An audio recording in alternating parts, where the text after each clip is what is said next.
Cahill, one of the most important political characteristics is self-awareness, knowing what are your limitations and what are your capabilities. I think it's very important that in this House we assess ourselves when it comes to deciding how we respond to the threat posed by Vladimir Putin's unlawful and brutal invasion of Ukraine. We need to know what are our capacities, what are our limitations. The first thing we all need to acknowledge is that we're not a military power.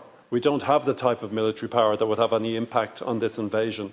Even if we did, we couldn't use it because of our long-standing policy of neutrality. But we need to look at where we are powerful, where we are significant, and it comes in two headings. First of all, as a member of the European Union, we are very effective, and that's why I support the government and what it has done in terms of being part of the imposition of swingeing sanctions on the Putin regime, which I think will be effective. Second, and more importantly, we're an independent sovereign state. We're a state that has a very proud record of standing up to aggression, of standing up for justice. And that is something that we need to emphasise more.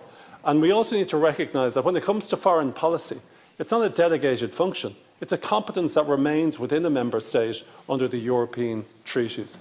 And that's why I find it so hard that a country as proud of Ireland, as Ireland is prepared to associate itself diplomatically with a regime that at present is committing war crimes.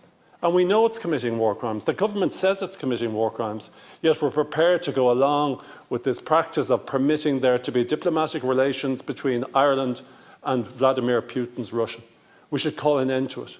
We should close our embassy in Moscow. We should bring home our diplomats. We should tell the Russian ambassador and his colleagues in the embassy in the appropriately named Orwell Road to depart, to get their bags and baggage and to leave this country. And if we look at the reasons as to why we don't do that, two reasons have been given. First, we want to keep diplomacy over so that we can talk. This is where self-awareness is important. We are delusional if we think that Vladimir Putin or his regime is going to listen to Ireland. They have no interest in listening to Ireland. The second reason as to why we don't do it is because we are told that it is important to ensure that there is a decision that is made collectively by the European Union. Foreign policy, as I said, is a competency of this country. We should stand up proudly and lead the way diplomatically in saying that we want to get rid of the Russian ambassador from this country. And also, I think if we look back at it, if we look at what has happened in Europe, we can see that different reasons and different decisions are being made by member states within the European Union. That has happened already. Some of them are participating militarily, others, such as ourselves, are not.